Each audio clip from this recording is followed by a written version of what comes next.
बार फिर से दिया जाएगा अपने क्लोजिंग आर्ग्यूमेंट के लिए। और उसके बाद जो इस बहस के लिए सबसे ज़रूरी चीज़ है कि आप और हम और इंटरनेट पर देख रहे लाखों करोड़ों लोग, उनके सवाल जवाब होंगे। तो आप लोग जो यहाँ मौजूद हैं, आपके हम कुछ सवाल लेने की कोशिश करेंगे। 30 मिनट का वक्त हमने उसके लिए तय कर रखा है। इस तरह से ये 2 घंटे की बहस पूरी होगी। 2-3 बुनियादी बातें हैं जिनका हमें ध्यान रखना है। किसी भी किस्म की नारेबाजी में हमें शरीक नहीं होना है। ये हल्ला गुल्ला नहीं है, क्योंकि पूरी दुनिया देख रही है। तो एक नज़ीर कायम करनी है, एक उदाहरण लोगों के सामने रखना है कि पढ़े लिखे लोग इत्तेफाकी और ना इत्तेफाकी रखते हुए भी, एक दूसरे से सहमति और असहमति रखते हुए भी बात कह सकते हैं। यहाँ पर मेरे जेएनयू के प्रोफेसर बैठे हैं, पुरुषोत्तम अग्रवाल जी, जिन्होंने हमें क्लास में सिखाया है कि सहमति का साहस और असहमति का विवेक, और इसका ठीक उलट भी, ये बड़ा जरूरी है। दूसरी बात, ये किसी एक धर्म के बारे में बहस नहीं है, ये बात सबको स्पष्ट होनी चाहिए। किसी धर्म को महान बताने या किसी धर्म को कमतर बताने की ये बहस नहीं है। तो यदि कोई इस उम्मीद से देख रहा है या यहाँ आया है, तो मैं आपको आश्वस्त करना चाहता हूं कि आपको नाउम्मीदी हाथ लगेगी। इस बहस में बहुत ज्यादा धार्मिक प्रतीकों के इस्तेमाल को लेकर भी, ये दोनों लोग जो अभी आपको गंभीर दिख रहे हैं, भले लोग हैं, कल शाम को चाय पर मिले थे, बहुत हंसी मजाक भी इनके बीच हुआ था, और गलबैयां डालते हुए एक तस्वीर भी हुई थी।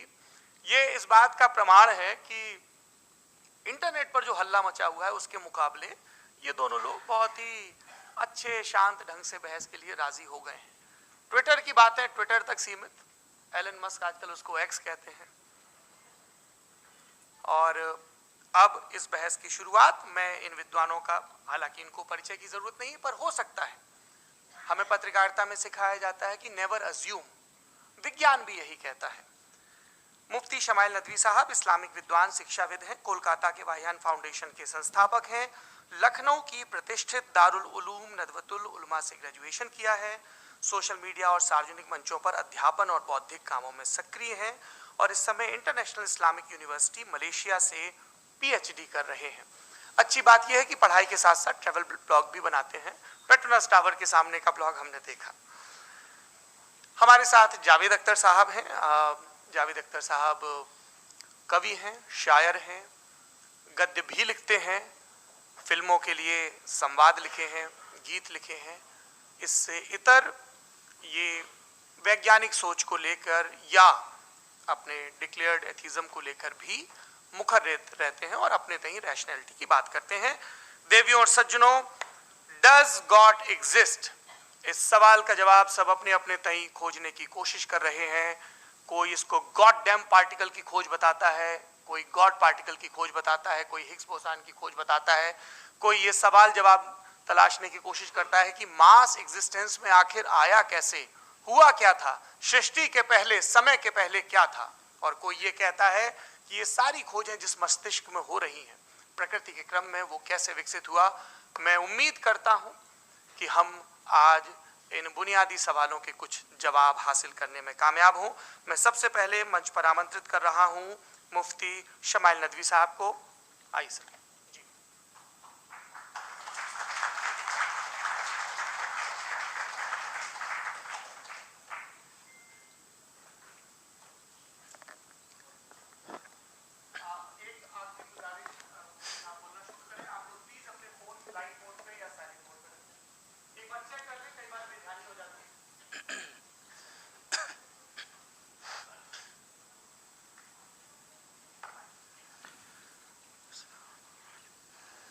तमाम तारीफ़ें उस क्रिएटर के लिए जिसने इस यूनिवर्स को एक मकसद के तहत पैदा किया है।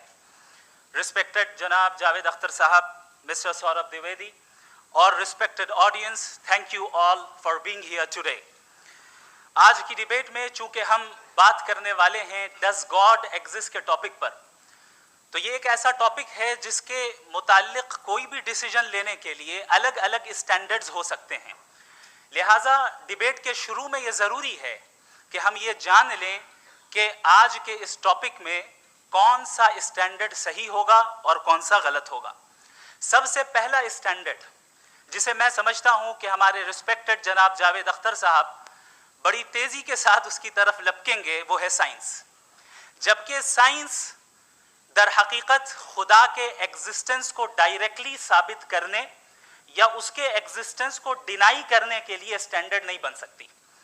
और उसकी वजह क्या है, ये मैं नहीं कह रहा, ये वो लोग कह रहे हैं जो साइंस के एक्सपर्ट्स हैं।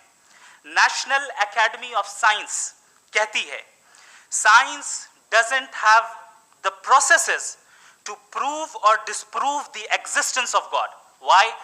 क्योंकि साइंस का ताल्लुक एम्पेरिकल एविडेंस से है और एम्पेरिकल एविडेंसेस का ताल्लुक हमारे नेचुरल और फिजिकल वर्ल्ड से है, जबकि गॉड नॉन फिजिकल और सुपर नेचुरल रियलिटी है। लिहाजा नॉन फिजिकल रियलिटी को आप उस टूल के साथ नहीं चेक कर सकते जिसका काम फिजिकल रियलिटी को तलाश करना है। लिहाजा आज इस डिबेट में गॉड की एग्जिस्टेंस को साबित करने या उसे डिनाई करने में साइंटिफिक एविडेंस को एक्सेप्ट नहीं किया जाएगा। दूसरा स्टैंडर्ड हो सकता है रेविलेशन, कि रेविलेशन के जरिए हम ये साबित करें कि गॉड एग्जिस्ट करता है या नहीं। लेकिन ये स्टैंडर्ड भी आज इररेलेवेंट है। क्यों? क्योंकि रेविलेशन मेरे नजदीक सोर्स ऑफ नॉलेज है, वैलिड सोर्स ऑफ नॉलेज है, लेकिन हमारे जावेद अख्तर साहब के नजदीक ये वैलिड सोर्स ऑफ नॉलेज नहीं है। लिहाजा आज की डिबेट में मैं एक भी एविडेंस किसी भी मजहबी स्क्रिप्चर से नहीं दूंगा ताकि जावेद अख्तर साहब के लिए वो अनएक्सेप्टेबल ना हो। तीसरा जो मेयार हो सकता है वो है ऑब्जर्वेशन, कि भाई कोई कहे कि हमें खुदा दिखाओ, अगर है तो दिखाओ, या ये कि खुदा के एग्जिस्टेंस पर एम्पेरिकल एविडेंस दो। तो ये है दर हकीकत गलत टूल का इस्तेमाल करना। ये ऐसा ही है कि जावेद साहब मुझसे ये मुतालबा करें कि मुफ्ती साहब आप मेटल डिटेक्टर के जरिए प्लास्टिक डिटेक्ट करके दिखाएं। अब चूंकि प्लास्टिक डिटेक्ट नहीं हो पा रही है लिहाजा plastic does not exist. No, you are using the wrong tool. इस टूल से प्लास्टिक को डिटेक्ट नहीं किया जाता। लिहाजा मैं समझता हूं कि गॉड के एग्जिस्टेंस पर एम्पेरिकल एविडेंस का मुतालबा करना एक बचकाना मुतालबा है और हमारे रिस्पेक्टेड जनाब जावेद अख्तर साहब इस स्टेज से अब बहुत आगे निकल चुके हैं। अब बचता है एक ही स्टैंडर्ड और वो स्टैंडर्ड है अक्ल, लॉजिक, रीजनिंग। और यही वो स्टैंडर्ड है जिसके तहत गॉड की एग्जिस्टेंस को साबित किया जाएगा या गॉड की एग्जिस्टेंस को डिनाई किया जाएगा। लेकिन चूंकि ये बहुत इंपॉर्टेंट और सेंसिटिव टॉपिक है, इसलिए लॉजिकल आर्ग्यूमेंट भी ऐसा होना चाहिए जो डेफिनेटिव हो, इनडेफिनेटिव ना हो, जो 2 और 2 4 की तरह बिल्कुल वाजे हो, जिसे लॉजिकली रिजेक्ट करना पॉसिबल नहीं हो। फॉर एग्जाम्पल हम कहें हमारे रिस्पेक्टेड मिस्टर सौरभ साहब ये एक इंसान है और तमाम इंसान कॉन्शियस बीइंग है, लिहाजा नतीजा क्या निकला, हमारे सौरभ साहब भी कॉन्शियस बीइंग है। क्या ये इंडेफिनेट आर्ग्यूमेंट है या डेफिनेट आर्ग्यूमेंट है? ये डेफिनेट आर्ग्यूमेंट है। ये 2 और 2 की तरह वाजे है, इसमें किसी तरह जो है लॉजिकली इसको रिजेक्ट नहीं किया जा सकता। तो अगर आज हमारे जावेद अख्तर साहब ऐसी कोई अकली दलील और लॉजिकल एविडेंस दें खुदा के ना होने पर जो डेफिनेट भी हो, तो मैं ये ऐलान करता हूं कि यकीनन मैं उस एविडेंस को कबूल करूंगा और उस पर गौर करूंगा। लेकिन साथ में ये भी ऐलान कर देता हूं प्रेडिक्शन के तौर पर कि ऐसा कोई डेफिनेट आर्ग्यूमेंट कोई नहीं पेश कर सकता। दलील हम देंगे और डेफिनेटिव दलील देंगे, लॉजिकल दलील देंगे, ऐसी दलील देंगे जो एंटायर एथिस्टिक वर्ल्ड उसे रेफ्यूट नहीं कर सकती। चलें अब हम एक एग्जाम्पल सोचते हैं, एक सिनेरियो, सिंपल सिनेरियो, तमाम ऑडियंस से गुजारिश है, हम और आप एक आइसोलेटेड आइलैंड पर हैं, ऐसा आइलैंड जहां पे हमसे पहले कोई कभी नहीं गया। चलते चलते आपके सामने अचानक आपने देखा एक पिंक कलर की बॉल पड़ी हुई है। सबसे पहला सवाल आपके जहन में क्या आएगा कि ये बॉल यहां क्यों आई, कैसे आई, ये पिंक कलर की ही क्यों है, कोई और कलर भी हो सकता था, ये इसी शेप में क्यों है, कोई और शेप भी हो सकता था। नेचुरली आप इस तरफ पहुंचेंगे कि कोई ना कोई है जिसने इन स्पेसिफिक प्रॉपर्टीज के साथ इस बॉल को बनाया है और यहां पे रखा है। चूंकि आप जानते हैं कि ये जो बॉल है इसका एग्जिस्ट करना जरूरी नहीं है, ये एग्जिस्ट कर भी सकती थी, नहीं भी कर सकती थी, और एग्जिस्ट करना ही था तो किसी और फॉर्म में करती, किसी और कलर में करती।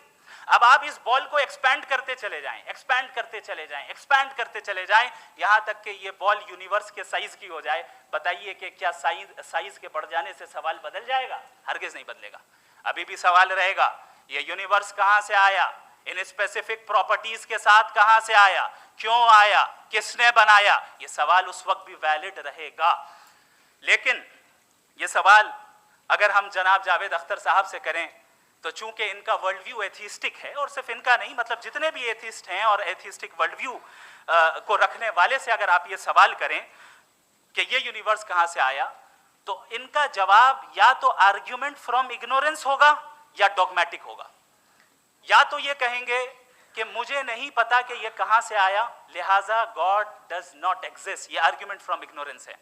या ये कहेंगे कि ये यूनिवर्स खुद ब खुद बन गया, इसका मतलब ये है कि उस बॉल को भी खुद ब खुद बन जाना चाहिए।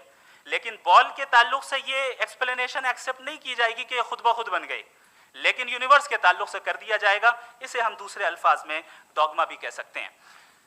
दूसरी चीज, हमारे जावेद अख्तर साहब जरूर गॉड ऑफ गैप्स की मिसाल भी जरूर देंगे, और मिसाल देंगे कि पहले ज़माने में बिजलियां कड़कती थी तो लोगों ने किसी एक खुदा की तरफ, और बारिश होती थी तो दूसरे खुदा की तरफ मंसूब कर दिया, उनके पास दलील नहीं थी।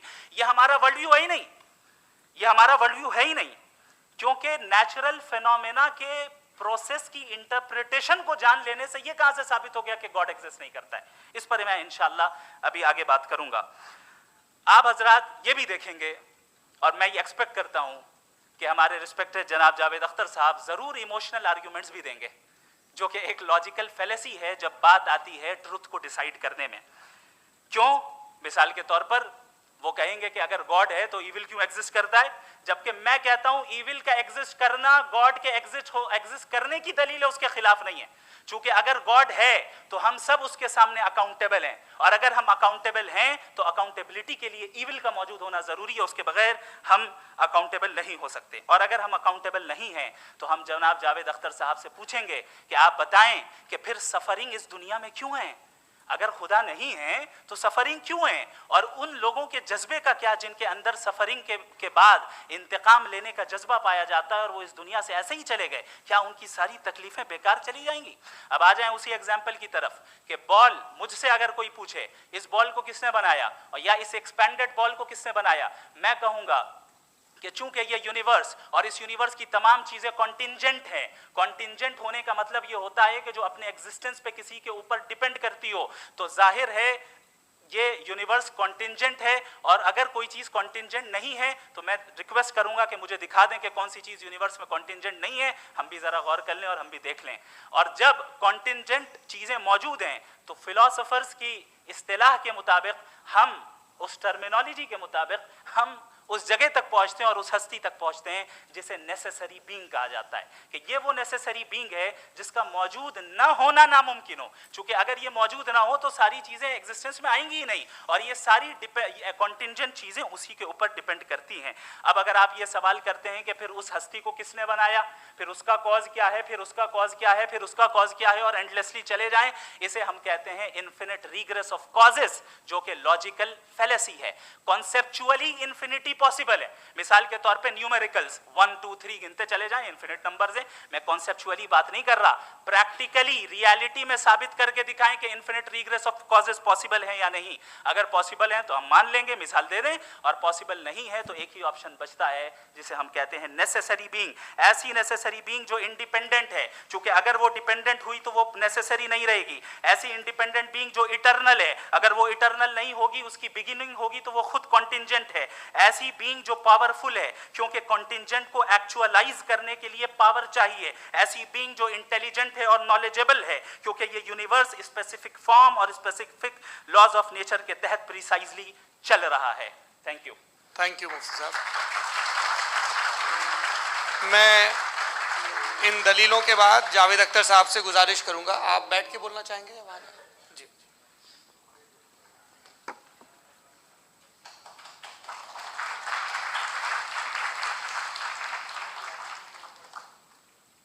पहले तो मैं मुफ्ती साहब को एक अच्छी खबर देना चाहूँगा कि मेरी नॉलेज साइंस के बारे में बड़ी मामूली है, तो आप फिक्र ना करें उसकी, लेकिन कुछ कॉमन सेंस है मुझ में। देखिए, ये खुदा का तस्वुर